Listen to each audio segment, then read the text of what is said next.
So I guess because I had talked about how all this ultra nationalism is a Russian psyop, YouTube suggested this video. The Colonization of Europe is the seminal work of Guilliaume Faye, a French author and intellectual known for his influential contributions to political philosophy and cultural criticism. He was a prominent figure in the European New Right, a movement that sought to redefine far-right ideology in the context of contemporary European issues. This movement sought to reshape far-right ideology, emphasizing cultural identity and heritage over traditional political boundaries. Faye's work often touched on sensitive topics including immigration, Islam, and the preservation of European identity, which made him a contentious figure. He is also a supporter of ethno-differentialism, a concept we will explore deeper later in this video. Faye's Sounds like dividing Europeans, right? most famous work is The Colonization of Europe. Divide and conquer. Now, by colonization and the cover to the book, I'm sure he means the taking over of Europe by the evil Muslim, right? When in reality, what it means is the colonization of Europe by Russia. Keep listening. Europe, a book that has been both highly praised and heavily criticized. This book, published in the year 2000, lays out his core arguments that European civilization was under threat from various external and internal forces, and he dedicated his life to addressing these issues. His work aimed to awaken Europeans to these dangers, urging them to take action to preserve their cultural and national identity. Faye called for a radical transformation of European society, advocating for a return to traditional values and a rejection of modern liberalism. In The Colonization of Europe, Faye argues that Europe is facing a demographic crisis, one that he believes is So basically, the same ideology that Russia pushes, right? unprecedented in its scale and impact. He claims that mass immigration, particularly from Muslim-majority countries, is transforming the continent's cultural and ethnic makeup, leading to significant changes in the social fabric of European nations.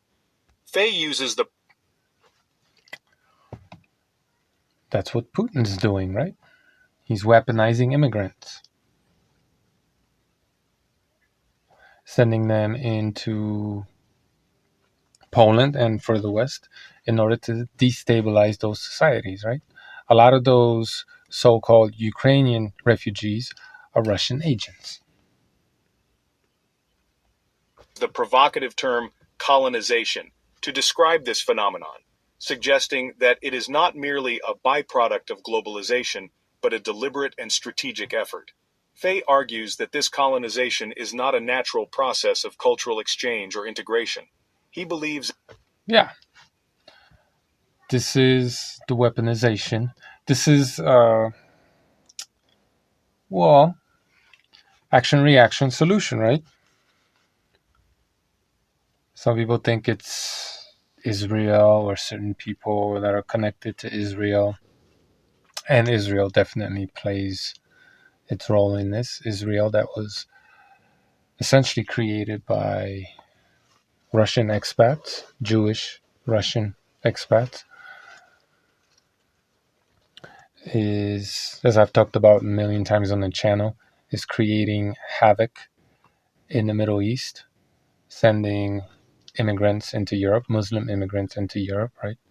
Britain, certain forces in Britain had their dirty little fingers in the creation of the State of Israel, as did Nazi Germany, right? It's no coincidence that perhaps the only National Socialist country on this planet still left is Israel, as explained in numerous videos.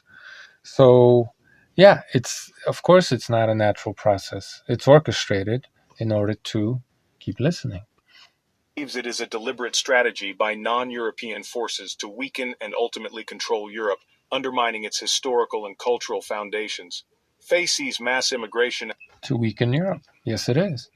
as a form of demographic warfare, a calculated move to alter the population dynamics of the continent. Weaponized immigration, something that Lukashenko, at the behest of Putin and Putin himself, is openly now, openly doing. Faye paints a bleak picture of Europe's future, one where traditional European communities are displaced and marginalized. He predicts that if current trends continue, native Europeans will become a minority in their own countries, leading to a profound identity crisis. This, he argues, Isn't it interesting? And this is not full on, but it's one of the aspects of fascism, right? Nazism, whatever ism. These so-called ultra far right ideologies, they need an enemy in order to mobilize the population to do whatever the fuck they want them to do. And this is exactly what's happening in the United States right now, right? They have this boogeyman that they're getting rid of right now. And that's how Trump was allowed to get into power. And while he is, getting rid of this boogeyman, that the people that control Trump and a lot of these other politicians, now that he's solving this problem that his people created, that he helped create, being a lifelong Democrat. At the same time, because everyone is lulled into a false sense of security, he's looking to take over, usurp as much power as possible, perhaps absolute power, right? It's it should be no surprise that you have these so-called Russian Orthodox infiltrators in America right now pushing for a king, saying freedom doesn't matter, there is no such thing as freedom, there's no human rights. Jesus never talked about freedom in the Bible, even though it's all over the Bible, right? This type of nonsense, these types of lies, uh, looking to basically take away everybody's rights. he argues, will lead to the loss of European culture, values, and identity, erasing centuries of heritage and tradition. Faye's colonization thesis resonated with certain segments of European. That's what Russia does when they subjugate the peoples that they have subjugated over, 1,000 years now. Not to say that they've been completely successful, but that's always been the goal, to Russify, right? The reason why Crimeans didn't speak much Ukrainian is because Ukrainian was banned in their schools and Russians were imported into Crimea, into Ukraine, right? European society, particularly those concerned with preserving national identity. His ideas tapped into anxieties about cultural change, globalization, and the loss of national sovereignty, sparking intense debates across the continent. Central to Faye's worldview is a deep suspicion of Islam. He views Islam not merely as a religion, but as a political ideology that is fundamentally incompatible. And that allows people to fall for the Christianity psyop, right? Especially this Eastern Orthodox Russian KGB infiltrated FSB. It's just a front for the FSB right now, Russian intelligence services, right? That's why you see these guys so anti-Jewish, anti-Muslim, and they're more and more radical, right? Because that's the savior, right, from this Muslim devil, the Russian form of quote unquote Christianity, right, where they're the ones murdering more Orthodox Christians than anybody in recent history. Compatible with Western values. Faye sees Islam as a threat to European civilization itself, arguing that Islam is inherently expansionist and intolerant. He points to historical examples of Expansionist and intolerant. No, not Russia, not Eastern Orthodox Russia. Islamic conquest and expansion to support his claims, believing that Muslims in Europe are engaged in a stealthy takeover of the continent. Faye's views on Islam are often characterized as Islamophobic. Critics accuse him of promoting hatred and prejudice against Muslims. They argue that his views are based on fear and ignorance rather than facts. Faye's pronouncements on Islam have been highly influential in far-right circles. His ideas have contributed to the rise of anti-Muslim sentiment in Europe. Why don't they criticize him for that which he is, which we'll get to in just a second? Why does everybody miss the mark, right? Are they, to some degree, on some level, working together to bring this about? Faye argues that European identity is being eroded by multiculturalism and globalization. He believes that these forces are promoting a bland, homogenized culture. Man, globalization is just trade, cooperation. It's not given that you have to lose yourself or your identity or your culture just because of globalization. Okay? They don't have, it's, they snuck that in, and they're trying to blame globalization for it. That's not why this happened, right? And this guy himself, if this is some kind of covert operation, right? Well, then is globalization that? No, globalization just made sense. It made sense. It allowed countries to develop, right? Because if your country was lacking some type of critical resource in order to be able to build whatever it is that your society needed, right? Copper pipes or whatever. Well, you traded with your neighbors, perhaps far, far, far and away, and you were able to get those goods. And maybe because they needed something else, it's just a really good policy for the betterment of society, humanity.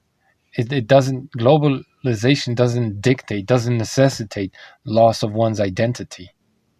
And as again, this writer suggests, or the guy interpreting the man, the weaponization of the immigrant was a deliberate covert operation, right? So I don't know why he's conflating it with is globalism a covert operation to make us all wealthy or better off than ever before? Well, maybe it was used to lull us into a false sense of security. That undermines traditional European values and traditions. Faye is particularly critical of what he sees as the left's embrace of multiculturalism. He argues that this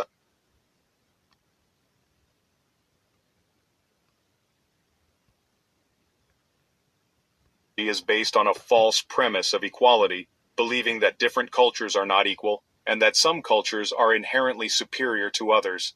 Faye argues that the erosion of European identity is leading to a decline in social cohesion and national pride. He believes that Europeans are losing their sense of belonging and purpose. Faye's views on multiculturalism and identity have resonated with those who feel left behind by globalization and social change. His ideas offer a sense of nostalgia for a lost golden age. Faye was a proponent of a concept known as ethno-differentialism. This ideology argues that different ethnic and racial groups have inherent differences. Faye believed that these differences are insurmountable and that attempts to create a multicultural society are doomed to fail. Faye argued that each ethnic Well, we know that's not true because there's examples of societies doing just fine. These types of societies, right? group has its own unique It's because of people like him that perhaps these societies sometimes do fail. culture, values, and way of life. He believed that these differences should be respected and preserved, rejecting the idea of a universal human nature. Faye's critics argue that ethno-differentialism is simply a more palatable term for racism. They accuse him of promoting segregation and So on the one hand, there is this push to destroy European identity, culture, by pushing these immigrants into Europe, forcing them to go into Europe, right? So that's not an organic process. How are they being forced? Well, by all these wars being started where they live, but a lot of the times supported by the West, right? As described earlier in the video. So this isn't organic, right? You're getting the worst of the worst sometimes emigrating or immigrating into Europe. Uh, and a lot of these people are radicalized by war and by this certain types of organizations that are also supported by certain government or intelligence agencies, agents. Um, we have plenty of examples of agents provocateurs and this type of stuff. So this isn't an organic process, right? So on the one hand, immigration is bad because it's this immigrant is weaponized and this is a nefarious thing that somebody is doing. And on the other hand, like, it's somehow impossible for people to naturally live together. Well, that there seems to be a contradiction there, right? What if people were allowed to willingly do this? And maybe you chose people based on aptitude, right? Not just took in refugees with PTSD and all types of history and training and problems, right? Well, we have examples of societies like that doing just fine in history. Like, look up Toledo, Spain, in medieval times, for example. I mean, look at the United States. You know what I mean? With all of its problems, it's done fine. It's figured shit out. And all this strife that you have between races is mostly an internet phenomenon, or it starts on the internet, and it's clearly orchestrated. I'm not saying there's like zero strife between, different races in the United States, or immigrants and the indigenous people. I mean, just look at how the United States was formed. Don't get me wrong, but at the same time, it's still the most successful society on the planet, country on the planet. So it's, I'm not expecting utopia perfection, right? Let's not be commies here, but it's doing better than some of these, societies that aren't all that different. Like, look at the Balkans, for example, right? They're basically the same people, and yet they can't live together, right? Because they were divided in order to be conquered. The Slavs, right? And discrimination. Faye's views on race and ethnicity are widely condemned. Faye's concept of ethno-differentialism is a key element of his ideology. It underpins his views on immigration, multiculturalism, and the future of Europe. Envisioning a future where Europe unites with Russia, a new geopolitical...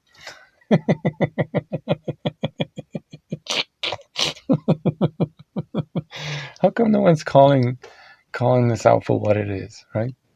entity called Euro-Siberia was proposed. This vast Eurasia. empire would span the landmass of both regions, forming a powerful bloc capable of resisting perceived threats from the Islamic world and other external forces. So all these different cultures, all these different people can somehow just forget all their differences and live in perfect harmony because they have the common enemy, right? The Muslim. This is fucking fascism, man. But just add that, Muslim. That's the only difference, right? Because Muslims are for the most part white. They're more, they're all types of Muslims, but the vast majority of Muslims coming into Europe are white or off-white. They're a little bit black or what have you, but they're mostly white, right? Or just white, period, off-white. Um, you know, the reason why you could you could unite, right? All the from all the way from the Portuguese in Portugal all the way down to Kamchatka or Siberia, essentially, right? Uh, two continents that span all the way from blonde hair, blue eye to as Asian as Asian gets, right? It spans all the way from all various types of Christianity, various types of Islam. There's definitely Jews everywhere, right? Somehow, all none of those differences will matter, right? Somehow, what? But they need to. It's Christians and Muslims need to unite together, right? Asians and white people need to unite together in order to prevent being colonized by what, a few million Muslims, or like, that doesn't make any sense. This book is calling for the colonization of Europe by Russian elites, French elite, the shadow government, whatever the fuck you want to call it. They just happen to, a lot of them happen to have a lot of power and be based in Russia too. People like Dugin, Alexander Dugin, and the like, and this guy apparently too, right? The belief was that this shit doesn't make any sense. Obviously, Europe and Russia shared a common cultural and spiritual heritage rooted in Christianity and Indo-European origins. This shared heritage was seen as a strong basis for unity. The vision of Euro-Siberia was controversial, to say the least. Critics viewed it as a recipe for imperialism and conflict. They highlighted the historical tensions between Europe and Russia.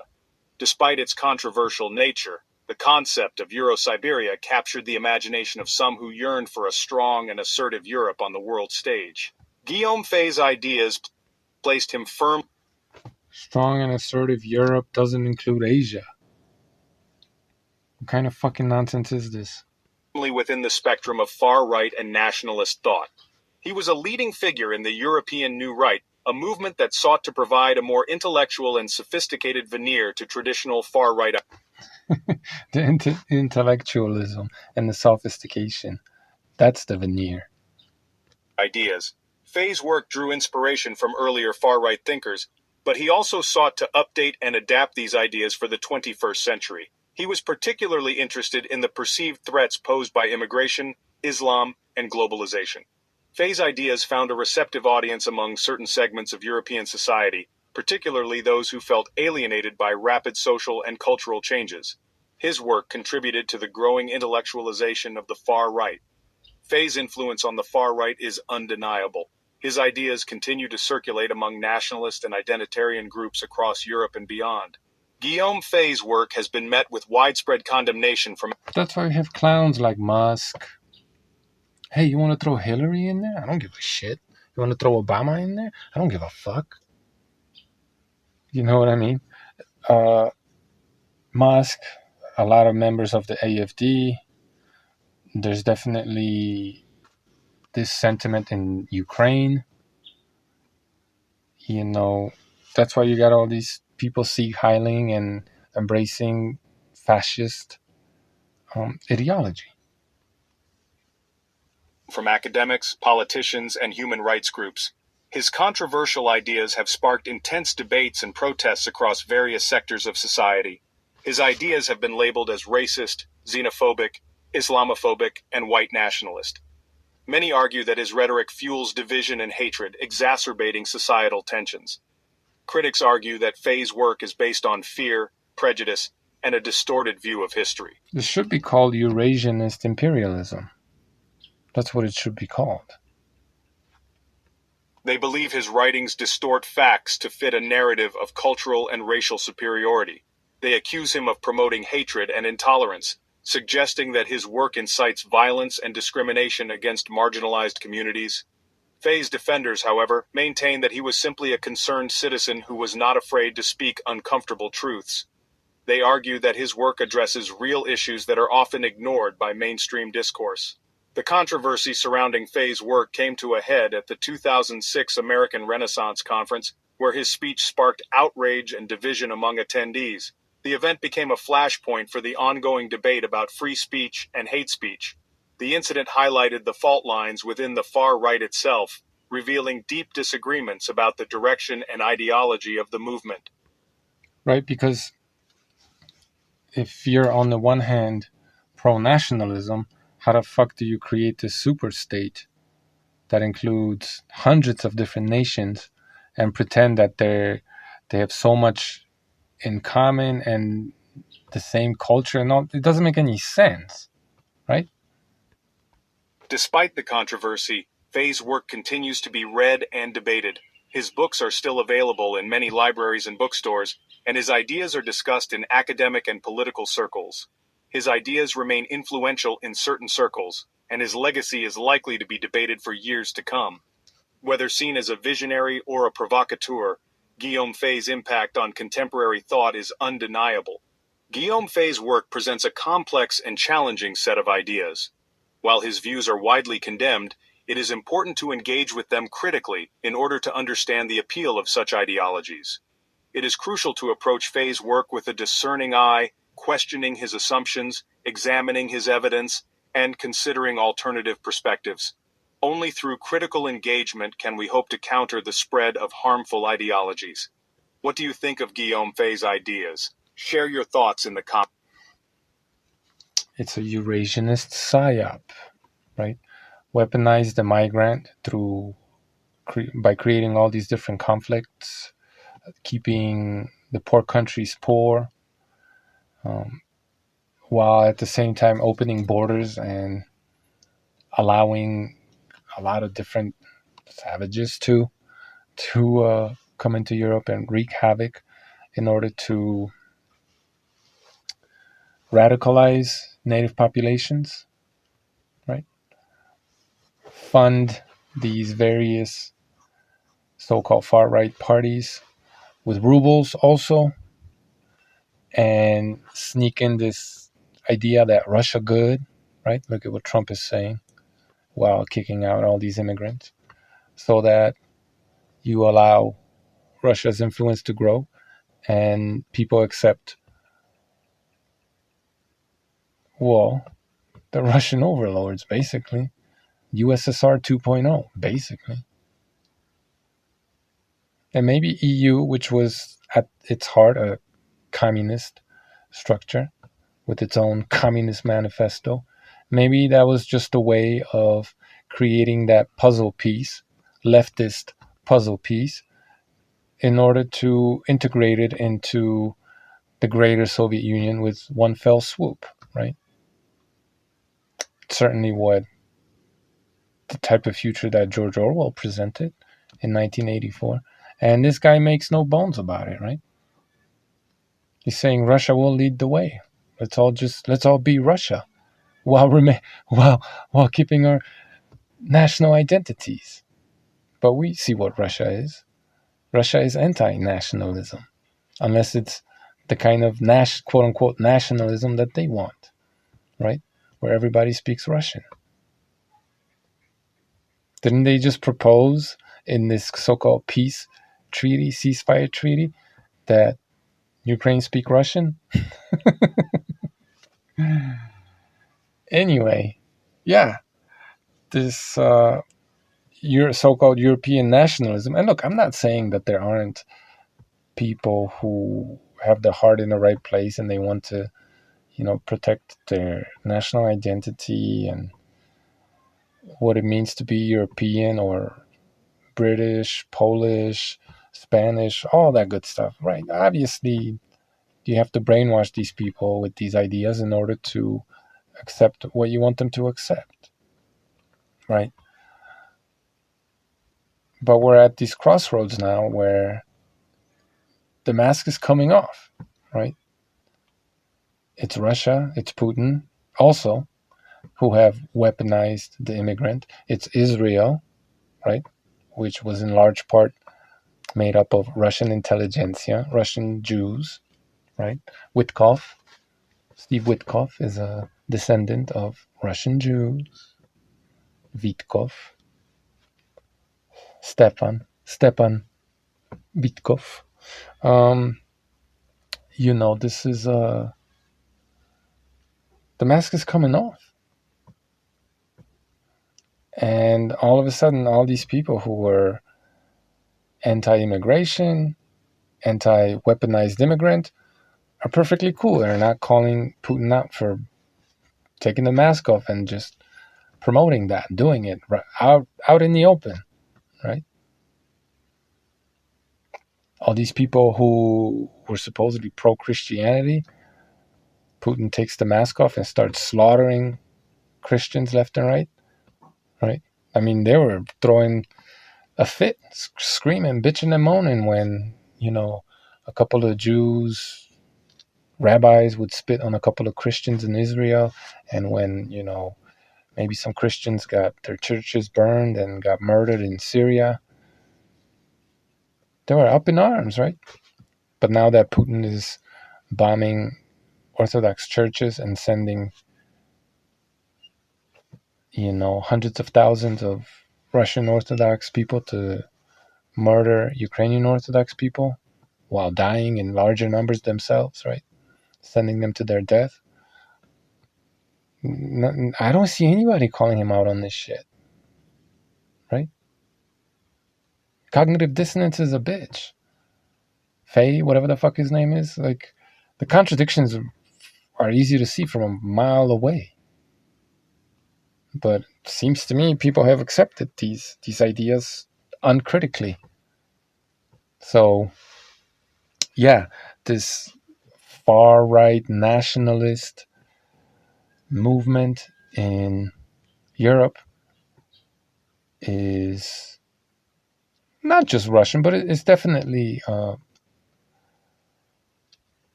these parties are sponsored by rubles, Russian money, the city of London, which is also rubles and Russian money, um, certain French elites who have been connected to the czars. I mean, the so-called Russian rulers, the czars, right? They come from um, Viking. They tell us they have Viking, um, British, and French blood and German blood. That's their bloodlines. That's who they are. French, Russian, British, Germanic, right? Germanic. It's all Germanic people, right? The Franks. Anyway, um, and whether it be by using, the Hitlers or the Stalins or whatever, the goal has always been to create Eurasia, right? Now they've bickered over the years. They didn't agree on everything, and they ended up killing each other, fighting each other, and their project always fell apart. But there's definitely been a lot more federalization in Europe and a lot more these bigger superstructures being created. And, if you only, it's a lot harder to unify 200 different countries than just two, right? EU and USSR. So, but I don't know. I don't know if that's in the cards or if we get another World War III, basically, right? Because they don't agree on who's supposed to be the final boss or what this Eurasia is supposed to look like. And then there's also, China. So, anyway, yeah, it should come as no surprise that all these so-called nationalistic, traditionalist parties in Europe, far right, so-called far right parties, are full of dykes, homos, um, atheists, right? People who don't give a fuck about Christianity. They they like to kiss young boys on their bellies, sexual degenerates, right? It should come as no surprise that this so-called far right ultra nationalism is ultimately pro Russianism. It's These are just pro Russia parties that have brainwashed enough dupes to submit. But seems like people are waking up, and another great war is coming. That's what it seems like anyway. And maybe that is what they need in order to crush whatever remaining opposition there may be still left in Europe. Which is why intermarium is always been a big problem for these people, and why Ukraine currently is in the pickle that it is in. But maybe that's a topic for another video. Anyway, yeah, this ultra nationalism is just Eurasianist psyop, right? So, but it wouldn't be a problem if everyone just spoke truth, right? Everybody spoke truth. If you're pro Christianity, then Putin is not your friend, right? If you're pro nationalism, Putin is not your friend. None of these far right parties are your friends. Well, maybe some of them. Maybe all of them haven't been completely co-opted yet. Poland seems to be doing all right, but maybe they haven't taken the mask off yet. I don't know. Confederacja. Anyway, we'll see. maybe we'll talk about Intermarium in another video. Maybe the next one. Yeah, long story short, I didn't even know who this Faye dude was, but it became pretty obvious to me that that's what this is. And then YouTube suggested him, and there you go.